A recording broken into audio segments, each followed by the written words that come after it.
Sex education remains a controversial subject in Britain. Politicians and parents worry about the over-sexualisation of children in the digital age. While some parents worry that schools are failing to provide proper guidance to pupils, other parents believe information being given is too graphic. Charities, parents, academics and campaigners are calling upon payers to vote to make sex and relationship education compulsory. MP Caroline Lucas has tabled the bill to make personal, social, health and economic education a statutory requirement for schools. It receives its second reading in the House of Commons today. The Iranian and Kurdish women's rights organisation is calling for the bill to cover honour-based violence, forced marriage and female genital mutilation. Sarah Brown, who leads that campaign, joins me for a discussion about the bill. I'm also joined by Dr. Julia Hurst, once a secondary science teacher, now a reader in sociology at Sheffield Hallam University, and Anthony Ozmich from the Society for the Protection of Unborn Children, which runs a campaign called Safe at School to remove graphic sexual material from the school syllabus. According to the Sex Education Forum, the quality of sex and relationship education fails to deal with the practicalities of getting help and advice. The recent survey by children's charity NSPCC revealed that more than a third of young boys are turning to the internet to fill the gaps left by the sex education they receive at school. First of all, I'll start with you, Sarah. Explain what aspect you want included in the bill and why.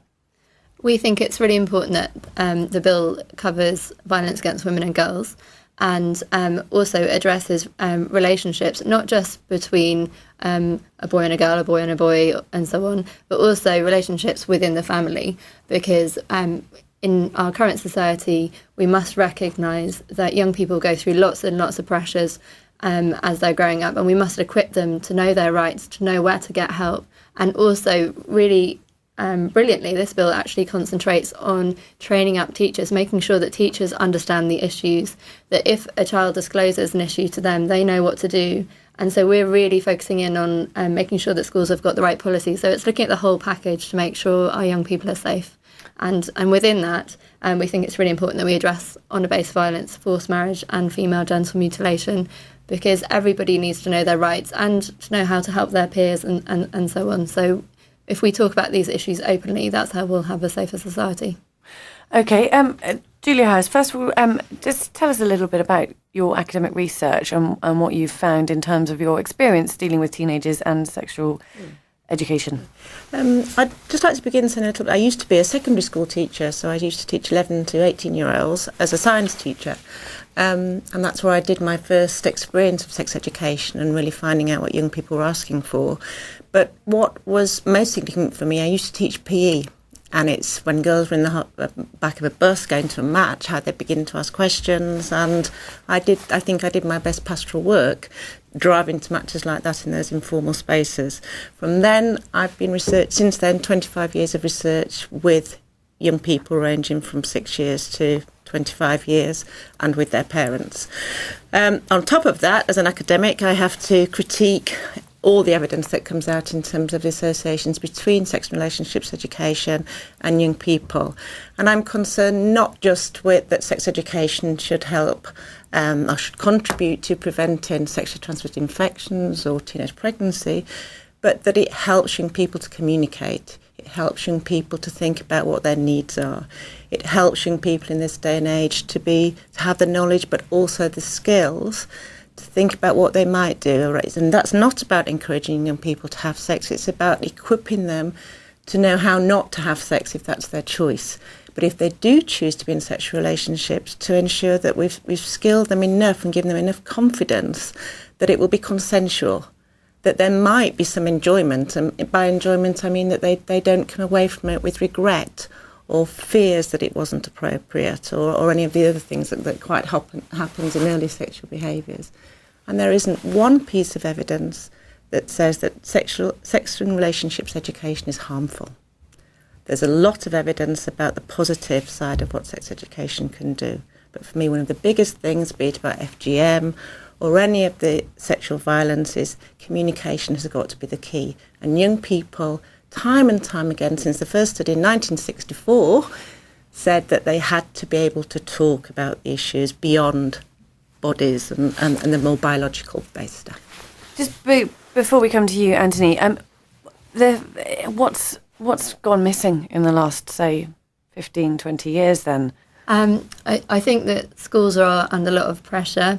They have increasingly become target-driven. I've just come from a school, and a secondary school teacher was telling me that she doesn't get to teach anymore because it's all about targets. I think that we need to reassess, and we need to realise that it's really important that we're equipping young people for life as young people and as adults, and that welfare education is absolutely key. And so we need to reassess, and we need to make sure that these issues are cross-curricular, and that the whole school, all of the teachers are being educated about these issues, that it's not just segmented off. I think, as you said, it's really important to understand that issues come up in lessons and different moments during the school or after school clubs and so on. So we need everybody to be speaking much more freely and openly.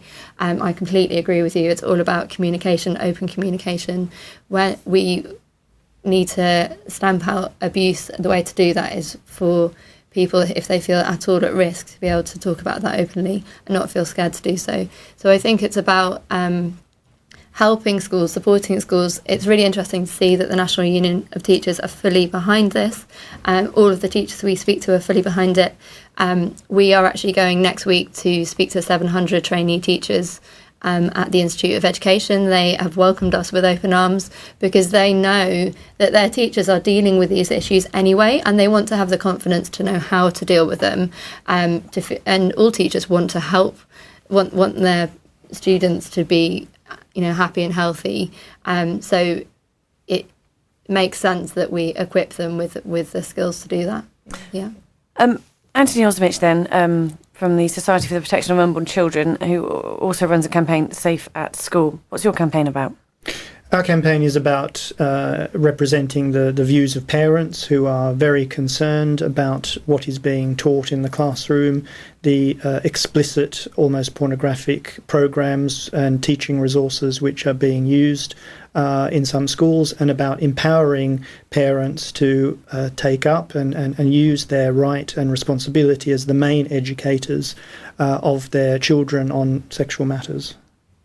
Where do you stand then on the bill then tabled by Caroline Lucas on personal, social health and economic education to be statutory in schools? Yeah, well, I think that this bill needs to be opposed. It is a sort of an excuse to say that we need to have this sort of legislation to deal with issues such as sex abuse, such as homophobic bullying and so forth, because there isn't any evidence that these sort of programs of SRE, sex and relationships education, actually helps to deal with that, or is needed to deal with that. I mean, we made telephone calls to the NSPCC and the Lucy Faithfull Foundation, who have been advising Ofsted on this issue, and they weren't able to give evidence of any studies, or weren't able to cite any studies that these sort of programs deal with sexual abuse. And if we talk about the issue, say, of so-called homophobic bullying, well, Ofsted's own figures reveal only a very few number of pupils were bullied because of their sexuality. And really, people are bullied in schools because of any sort of minor difference, whether they got red hair or they wear big glasses or whatever it is. So we don't need this sort of bill to deal with sex abuse or bullying or safeguarding, because teachers know that they need to protect their pupils. Pupils are told that they can go to teachers if they are worried about abuse. You've talked about why you don't like the bill, but you talk about your campaign which empowers parents. What is it? Is there any other aspect of the bill that you would welcome? There may be aspects of the bill that we will welcome, but really that we are concerned that this whole thing of the PSHE and SRE is being used as a cover for a narrow, liberal metropolitan mindset which endorses the idea that sexual activity is acceptable underage, that does countenance the idea that pornography is not morally wrong, and does not take into account the primary role of parents, which is recognised internationally, even in international law, as the main educators of their children in this regard, because they have a right right to insist that what schools teach is in accord with their culture and values, not that of the Department of Education or lobbying groups. Have you visited a school recently? I mean, the classrooms are not always full of pupils that have parents who would be able to speak for them. That will be a minority. And therefore there's the role that a teacher plays in almost the bringing up of that child.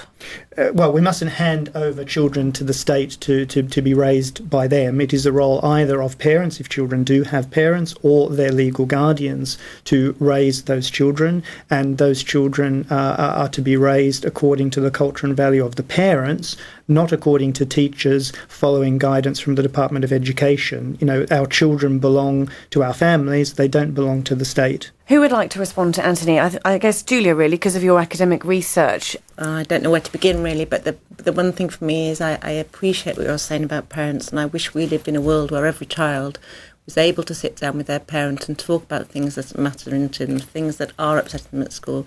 But it really isn't the reality.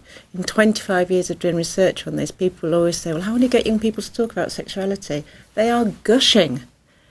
I have all these exercises to try and warm up to get them to talk, and I never need to use them. They will talk straight away because they have no one else to speak to. Some young people do, but unfortunately those that don't are those children that live in more socioeconomically deprived areas where people are brought up, who they're brought up with, adds an extra tension in terms of them being able to exercise the choices they should be able to make. And that links to my next point, is you've talked about the rights of parents, but what about the rights of the child? The UK is a signatory to the United Nations Convention on Human Rights, which says we have to give young people the knowledge and the skills to be able to protect themselves and have good health. Now, that is also backed up by, I know you mentioned some research, but in this country we have NICE, the biggest institute we have in terms of research on positive outcomes in terms of health and education. We have Ofsted. We have 90% of parents who are proactively saying we want this to happen in schools because I'd like to do it, but I too don't have the skills. As Sarah said, parents, like teachers, a lot of people have never had a chance to talk about this. Mm-hmm. The other thing you mentioned was, so it's about having a space to speak, and young people will say they want a safe space, safe, confidential place to speak, and they aren't getting it, the majority, in the right place. Just finally then to talk about pornography.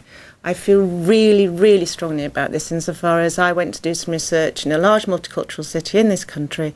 I didn't bring up pornography, they did.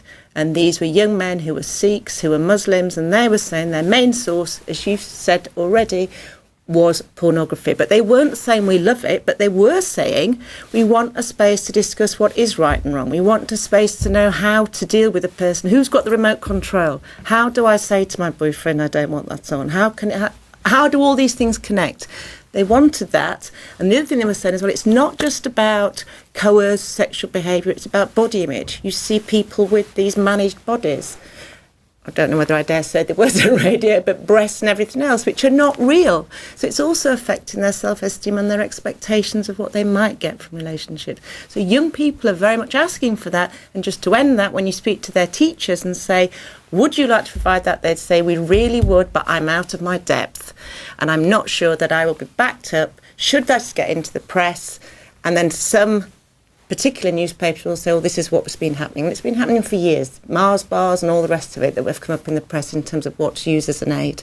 So culturally, we've got nowhere. So if that almost answers the original question. Yes. I posed, was where it had gone wrong, really. Yeah. Andy, before you respond, I want to bring in Sarah, because we did mention there the sort of extra tension for people living at home, which might be in the family sort of circumstance, which would draw on the FGM on honour-based violence in the bill. Can I just quickly touch on, it seems to me that perhaps what you're worried about is over-sexualisation of children and children being exposed to sex as that, as a dangerous thing.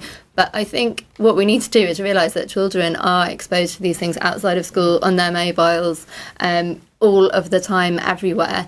And therefore, that's the exact reason why it's so important that we get into schools and we teach young people about their rights not to be abused, self-confidence, how to say no, how to have that confidence. I don't think we actually really should be on opposing sides here, because I think actually what we're getting at is the safety of young people. I think that's everyone around the table is actually that's the goal, safety of young people. So we need to be just realistic about the world.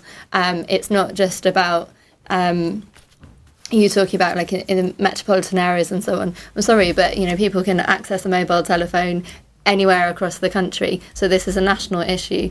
And when we come on to issues about honour-based violence, forced marriage and FGM, we've done research from all police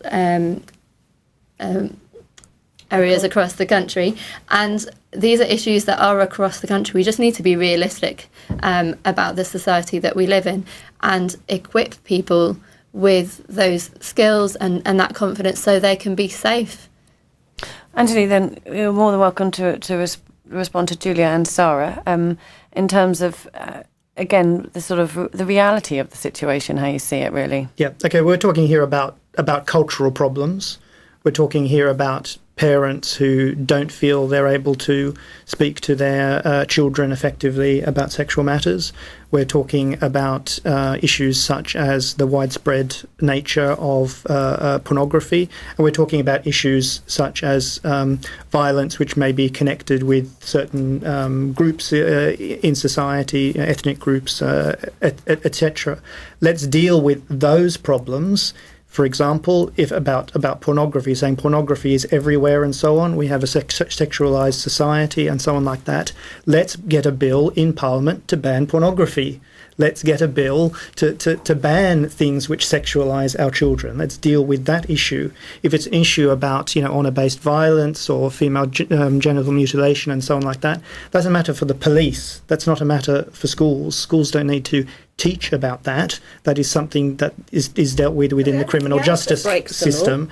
And again, I come back to the issue of parents. If parents feel that they don't have the education and skills to teach children about issues relating to sexuality, will let us focus on helping them rather than hand over their responsibility and take away, in fact, their right to schools under the thumb of bureaucrats in the Department of Education who will draw up the guidelines to implement this legislation if it will be passed. The legislation is supported wholeheartedly by the National Union of Teachers. Yes, which has a radical agenda way past its remit to support teachers. It promotes abortion, it promotes homosexuality and so on. So radical left-wing organisation. Teachers as well. We also add that there are 22,000 young people who express their wishes via the UK Youth Parliament, and 22,000 young people voted in favour very strongly of wanting sexuality and relationships education in school. And I would just like to say, I think Sarah's right, we are on the same page if it means, wouldn't it be a lovely world if we had enough resources to educate parents? But we do have those groups. We have parent to parent, we have Parent Line. There are lots and lots of groups to try and help parents, but they will still say, I feel out of my depth. I want to parent my child and I need an expert to help me in talking about subjects I've never talked about myself. Sarah, you wanted to pick up on a point. I suspect it was one Anthony mentioned, the police dealing with the FGM and the honour-based crime. Yeah. Well, we strongly advocate a holistic approach. If we think about the people who are at risk, so they may be at school, so they need to be able to hear about these issues being talked about so that they know that their school understands these issues, they know their rights, they know that it's wrong that they're facing the abuse, they can come forward. So school plays a crucial role. Of course, the police play an important role there as well, our health services and so on. All services that work with young people need to know about these issues. But the school is somewhere where the young person will spend most of their time. And it's really, really important that we do engage with schools. And I'm failing to understand what you see as what's the problem here? What's the threat? I can't understand it, because if we're all working many parents would feel that the role of schools is to teach English, maths and science, it's not to delve into controversial issues relating to sexuality, to culture and so on. We have Philip Shipley MP who said in Parliament, he said that the parents have the sole responsibility at the end of the day for ensuring that their children are safe and are raised with the right values according to them. It's not something that should be filtered through the teacher, through their beliefs and prejudices and so on. And it's not something that the priorities at school should not now be determined by a lobby through the Department of Education, which wants to promote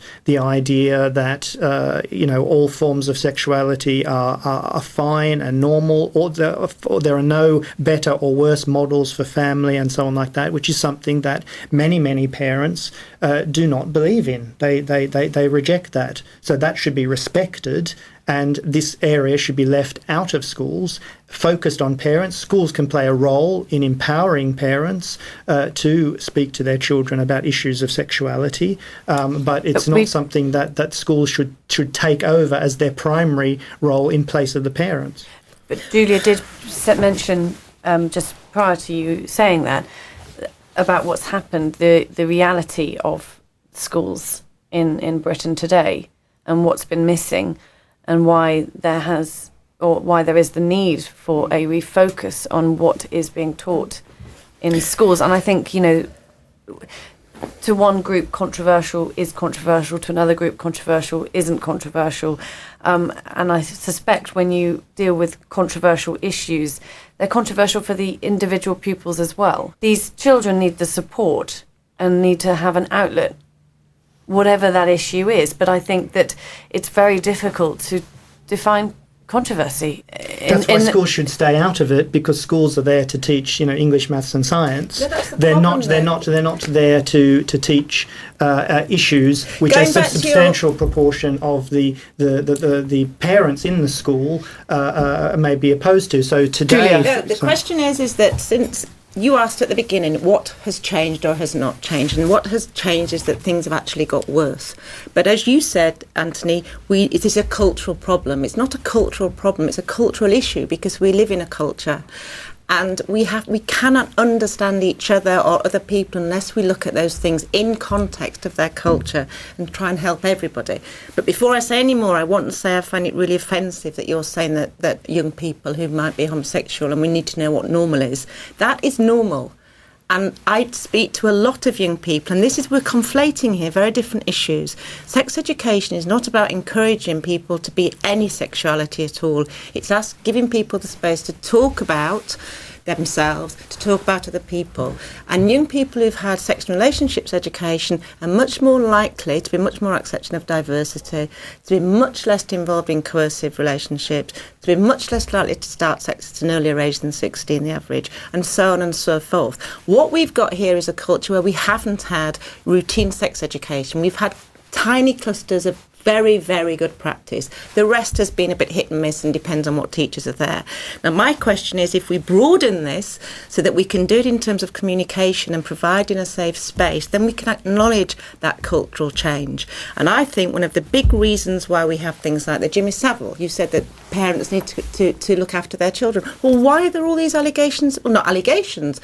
Abuses are happening. We've just had the Rotherham scenario. It's now in Sheffield. It's going to be everywhere. Now, how has that been allowed to happen? And my feeling about that is that the Jimmy Savile was allowed to happen because girls daren't speak up, because it was culturally more closed than it is now. They couldn't say to their mum and dad, my uncle's been touching me, because they'd have said, it's your fault. Girls have got no sense of doing that. And that became an issue around not being able to speak. We've got the situation in Rotherham where it's become an issue about racism and ethnicity. Nobody said, they're saying it's Pakistan men who are the perpetrators. Nobody said with Jimmy Savile, it's Jimmy Savile and his white mates.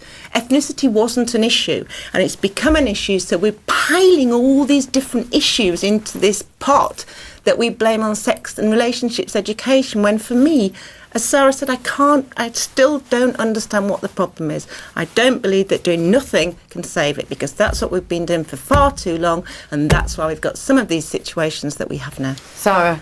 Yeah, I completely agree with you. Also, you're putting all of the responsibility onto the parents, but what about the many cases where the parents are the abusers, whether it's sexual abuse, FGM, honour-based violence, and so on? Actually, I don't know what your suggestion is for young people who are in a dangerous environment at home. If they can't speak about this at school, where do they get that help? What we're doing is we're closing the lid on these things and we're allowing them to happen, and that's what's been happening. And we're just, as you say, starting to find out about this, but these are all tip of the iceberg. We're going to find out more. Well, the NSPCC say that child abuse should be seen as a public health issue. Absolutely. Well, just to say, children are able to speak to their teachers and to other people in their school environment, and to other people in their cultural area. We don't need a bill of parliament to ensure that is the case. It is the responsibility of teachers, of school governors, of a whole range of authorities in our society to ensure that children are safeguarded. They should, of course, know what the signs of abuse are and so on, and to act on that. I don't think we need a bill of parliament to deal with that. What about equality in terms of gender equality of young girls growing up with young boys and women and the way they're perceived in society? I only ask because on doing a bit of research for this discussion, I did speak to a teacher who delivers sexual education and relationship education to primary school children, and she felt that actually they do it in stages, and so the first stage in year 5 and 6, that's a really good time to talk about relationships and the equality of women and men. Well, again, this is presuming certain beliefs about the respective roles of men and women in society. There are many cultural groups, religious groups, which don't agree with what you might call feminism. And that, again, should be respected. That is something that should not be raised in school. It should be something that is addressed within the family home according to the culture and values of the family. That's why schools should stay out of it. Now, in terms of, are these things successful? We're talking about patchy sex education and so on like that. Well, let's look at an example. Let's look at the teenage pregnancy strategy under the Labor government. Well, where that strategy was implemented, teenage pregnancies either didn't fall or, in fact, rose. That is the fact. And in fact, since the fall in the recent fall than there have been for 20 the years. recent fall in teenage pregnancy rates, a large part of that is almost certainly because we have a more conservative cultural mix among young people in this country because of immigration. You've seen this has been reported, this is accepted, that there is less abuse of alcohol, there is less sex before marriage, less use of drugs, and so on. That is feeding into the fall of teenage pregnancy statistics. Sarah? I just want to take you up on what you said about that schools are equipped at the moment, and young people can talk to their teachers and so on, and that's all in place. Actually, that's not true at all. And there's a really good case study that we've got running with our Right to Know campaign. There's an amazing young woman called Layla, who is suffering honour-based violence in her family, and she had the threat of forced marriage over her and her young sister. And she did try at the beginning to talk to her school, but they didn't understand. They hadn't had the right training. They didn't understand honour-based violence. And so their instant reaction was to go to her father and stepmother, who were the perpetrators. If you don't have the right training, you actually end up putting somebody at greater risk. And they were at extreme risk. And they actually had to take things into their own hands. At the end of the day, they didn't trust that they could talk to the school about it. And they ran away. They're amazing sisters, and they've gone on to do really well without any help from the state, but they were in extreme danger. Now, we can't let that happen. Now, but this is not to do with the curriculum. And I'm sorry, but this bill, if you look at the bill, it's about training teachers as well as, and it's the whole package. If you've read the bill, and we've actually been working with Caroline and Lucas's team, lobbying on this bill, and it's all about making sure that the schools are properly prepared. And that is why I think the teachers are really behind this, because as I said at the beginning, teachers are dealing with these issues and they want to make sure that children are safe, and they want to have the training and understanding to make sure that's the case. And I just don't think there is any possible argument that stands up against the fact that we need to make our young people safe. And nothing that you've said so far has convinced me the other way. Well, I was just say that all schools have to have safeguarding policies. I mean, but because you've seen those, have you spoken to teachers? I have. I've just been at a school this morning, and we've been talking about their safeguarding procedures and what goes into schools, and they are open arms, desperate to know more. They're ready. They're the right people to know about this information. Let's make sure that they have that information. So my point was that schools do have safeguarding policies, and in terms of how to deal with a pupil who is presenting signs of being abused. Sorry, can I finish my sentence, please? Yeah. That in terms of dealing with pupils who are being abused, certain common sense needs to be applied, that you don't just go straight to the parents who are accused of being the perpetrators of the abuse. So that's not going to be addressed by a bill in Parliament. That is going to be addressed by the bill in Parliament. That is what happens time and again. What I'm saying is it doesn't need to be addressed by a bill passed through Parliament. That what happened in Rotherham in the Jimmy Savile case is that people who had existing responsibilities did not fulfil those responsibilities. So they are the people who should be pursued for failing to follow through with their responsibilities, not now passing more legislation which is going to have effects in other areas, such as imposing an agenda of sex and relationships education which many parents do not agree with. And it's none of the school's business to be imposing now this sort of agenda at the behest of bureaucrats from the Department of Education. Parents are naturally not wanting now to have a bad relationship with their schools, and parents have been repeatedly told through the media.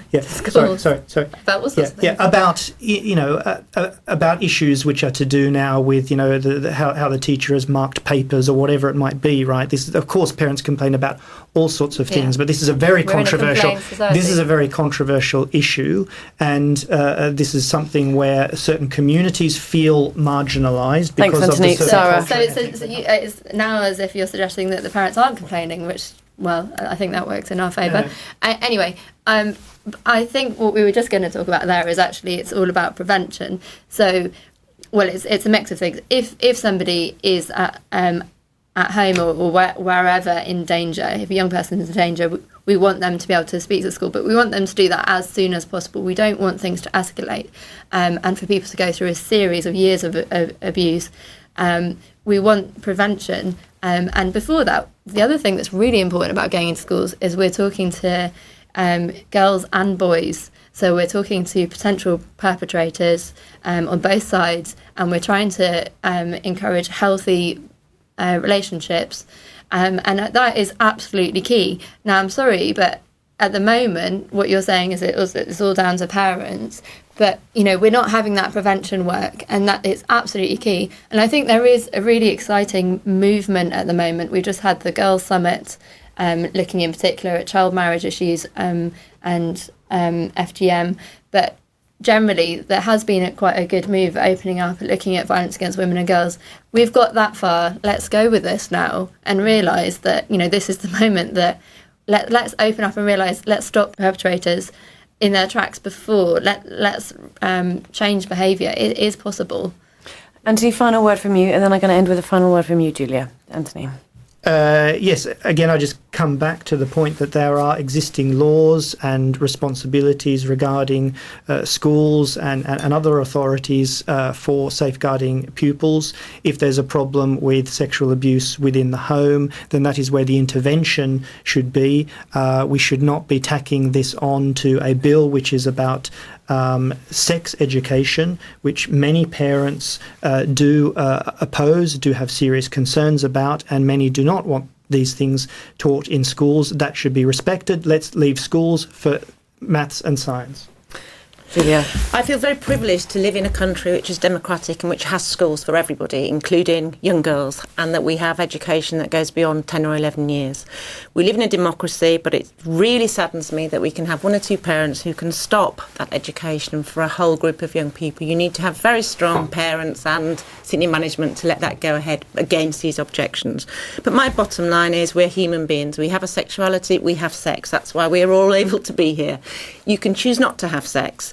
But why can't we educate our young people to be literate in their sexual behaviour and protecting their sexual health in the same way as you said, Anthony, we should be teaching them maths and English. Nobody questions math literacy. Nobody questions English literacy. Why do we question sexual literacy? All we're trying to do is give young people the healthiest futures and to be less strain on the straight and all of those things, to be independent and for we to live in an equal nation. That was Dr. Julia Hurst, reader in sociology at Sheffield Hallam University, and I'd like to thank all my guests, Sarah Brown from the Iranian and Kurdish Women's Rights Organisation and Anthony Osmich from the Society for the Protection of Unborn Children and Safe at School campaign.